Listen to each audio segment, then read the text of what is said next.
Ladies and gentlemen, welcome back to TeamWorks. I hope you've been enjoying that team building phase. It's our kids' favorite phase. But I'm sure by now, watching or observing the dynamics of the kids on your team, you've noticed some acting out or dropping out behavior. Again, that acting out or dropping out behavior. And a lot of that behavior really comes from low self-esteem. That's why we're moving into my favorite phase and many of our mentors' favorite phase, and that is building self-esteem and healthy relationships. So again, you're moving into self-esteem and healthy relationships. So just to give you a little context, why this phase is so important, again, one of the most important phases in our entire curriculum, it's because many of our at-risk kids suffer from low self-esteem. Additionally, the disruption in family, school, and community relationships is associated with low self-esteem and poor lifestyle choices. Again, that negative self-esteem has a direct correlation with poor lifestyle choices. You know, for example, like gang affiliation, early pregnancy, alcohol or drug dependency, or any risky behavior, thereof. So any risky behavior. Not to mention the friends and family that surround our youth can either help encourage them or discourage their self-confidence. So see, now you see why our model is so perfect, because it's all about that positive association, positive adult role models, positive peers, building the team, so on and so forth. So we're surrounding our kids, our at-risk kids, who suffer from low self-esteem for all the things that I mentioned earlier. We're surrounding them, we're engulfing them, we're wrapping around them, and really helping build their self-esteem. So what is our goal in this self-esteem and healthy relationship phase? Our goal is to improve their mental health and well-being through activities that builds their self-confidence and challenges their critical thinking skills. So I said to you earlier, the way they feel about themselves is going to have an effect on the choices that they make in their life. So that's our goal. Our goal is to build their self-confidence and challenge their critical thinking skills. So those are what the activities are going to do for you. But most importantly, the most important part with working with at-risk kids and building their self-esteem is that we want to build their resiliency so that they're able to meet the challenges that will come their way in everyday life. So you see why this phase is so important. One of my favorite phases. Mentors, get into this phase. It's really meaningful, really impactful, and really life-changing for our kids. All right? So let's get started. Our first activity for this phase is called Balloon Surprise.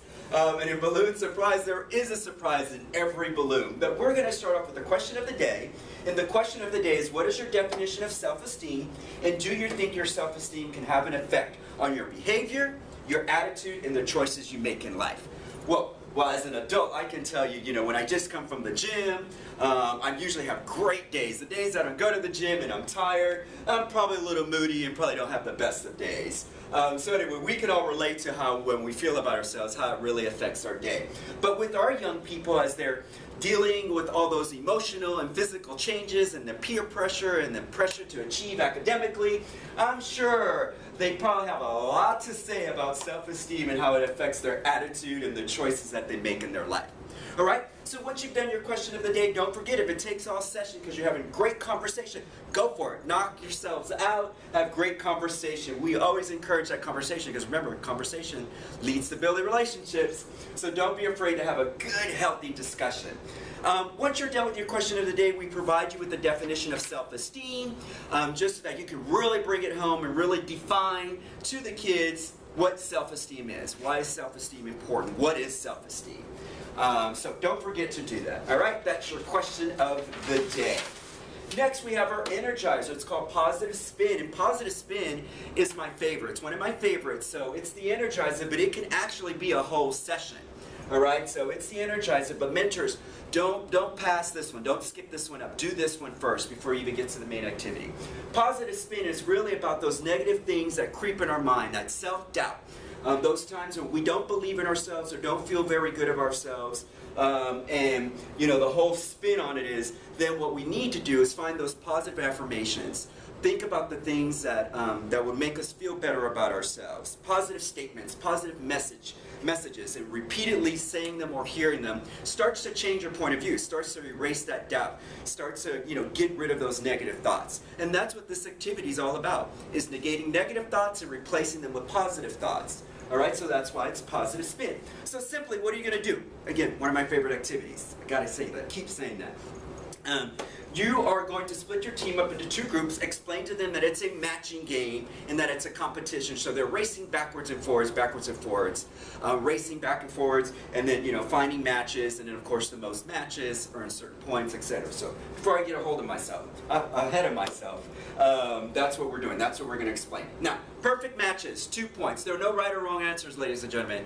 No right or wrong answers. We want to have healthy dialogue, challenge those critical thinking skills again. So as they're making these matches, after they've made a match, ask them, why did you make that match, all right? But there are some that are perfect matches, and we're going to provide you with an answer key so that you can check. Perfect matches earn 2 points. Acceptable matches earn 1 point. So every perfect match, 2 points. The other one's acceptable because they're all right, nothing's wrong. They get 1 point for trying, making the effort of making a match, all right? So what you're going to do is place the negative bags across the room. So I've got some negative bags here. So these will go across the room. Remember, you have 2 groups, right? Negative bags across the room. The positive bags stay with the kids. So they're here. They're going to one by one, you know, send somebody to go run when you say go. This person's going to run to the negative bag, come back to their team. They're going to read to their team what they got, and that is, my family doesn't have much money, so I won't be able to go to college. And once they've read that negative strip, they're going to pour out their positive strips, and they're going to try to find a perfect match. All right? So they just keep going backwards and forwards, and you're going to let them match. Now, you can either have them match and tape them on a table, or you can match and have them tape them on the wall behind. It might be fun just for a visual and create more energy to have them tape it to the wall so the teams can see where they stand. And then when it's all done, after you're done, you can either do them one by one and check them, or you can have them go through everyone and try to match everything. Your call, but it's just a matching game. All right, so then when they're done, you're going to check. So for example, I want to give you an example. I just can't do that no matter how hard I try. And the perfect match is, I'll do my best and be happy with my best at all times. All right, so that's an example of one of the perfect matches. So that's positive spin, one of my favorite activities. So though it's an energizer, ladies and gentlemen, please make sure you do this one. This is one that you don't want to skip. All right, it's a great one. Now, balloon surprise, positive reinforcement, where the kids are allowed to give each other compliments.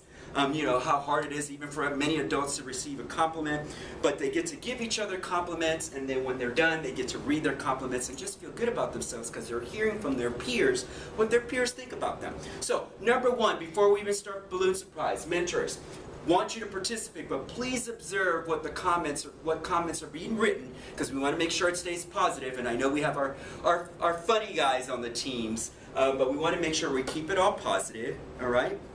And I forgot my next point, but that's okay. It'll come to me. But really make sure you're observing, making sure that every kid is writing positive comments and nothing negative, all right? So here's where we're really going to try to build their self-esteem a little bit more. So you're going to have your kids circle up, very similar to like when you do What's Good With You. They're all going to get a balloon. They're going to get paper, right? They're going to get a permanent marker, and they're going to get scissors. And pretty simply, the first, how it starts off, you're going to have your students blow up their balloons, blow. Not blow it up and tie it up, but just blow it up just enough so that they can write their name on their balloon. And you guys know I'm a germaphobe, I say it in every video. Not blowing up the balloon today. But once they've blown it up, because you want to, you know, so that it's easier to write their name, they'll blow it up, they'll have their name. Once they've done that, they're going to pass their balloon to the left. They're going to pass their balloon to the left, so let's say, here's Will, now I'm somebody different, now I get the balloon. Now you're going to instruct your students to cut strips of paper, right? Cut strips of paper. Make sure that they're small strips of paper, about yay big. They're going to write their name on one side, so my name is Will. And then on the other side, whose balloon they have, so whoever's balloon they have in their hand, they're going to write 3 positive comments. Now, see, remember what I forgot to say. And that is, try to avoid physical compliments. Try to avoid, you have pretty eyes, you have pretty hair, you have cool kicks. And try to make them dig a little deeper. Try to say something nice, have a nice personality. They're very smart, they're thoughtful, they're considerate, etc. So I might write smart, funny, trustworthy friend. All right? So once we do that, they've written their name on one side. On the opposite side, they'll write their 3 little compliments. and then they'll get it and they'll fold it up as small as they can, and then they're going to place it inside the balloon, all right? And then they place it inside the balloon. And then it just keeps going around. The balloon keeps going around. Everyone has a chance to write their name, 3 positive comments about whoever's balloon they have, and then the balloon comes back to its rightful owner, all right? The balloon comes back to its rightful owner. Once the owner has a balloon, they're going to blow it up, blow, blow, blow, blow. Then this time they tie it off, and then they pop it. And when they pop it, they want to find all their strips, and then they want to read all the nice things that people have said about them. So I might say, oh, Will said I'm smart, I'm funny, and that I'm a trustworthy friend. Gloria said this, Angie said this, whoever, Natalie said this, Melissa said it, Sam said it. They're going to say all the things that everyone in the group has said about them, all right? So our kids love this activity. They love popping the balloons. But I think they really, really love, secretly, they're not going to tell you, but they love hearing all the great comments that their friends have to say about them. Their TeamWorks friends, their TeamWorks family. All right, so as normal, I want to end, as usual, with a thought-provoking little quote for the day, just to kind of bring it home. Something for you to think about, maybe even share with your kids. But here it is. So what defines you isn't how many times you crash, but how many number of times you're able to get back on your feet. All right? So what defines you isn't how many times you crash, but it's how many number of times you're able to get back on your feet. And that's what resilience is all about. Ladies and gentlemen, it's always been a pleasure. It's Will signing out.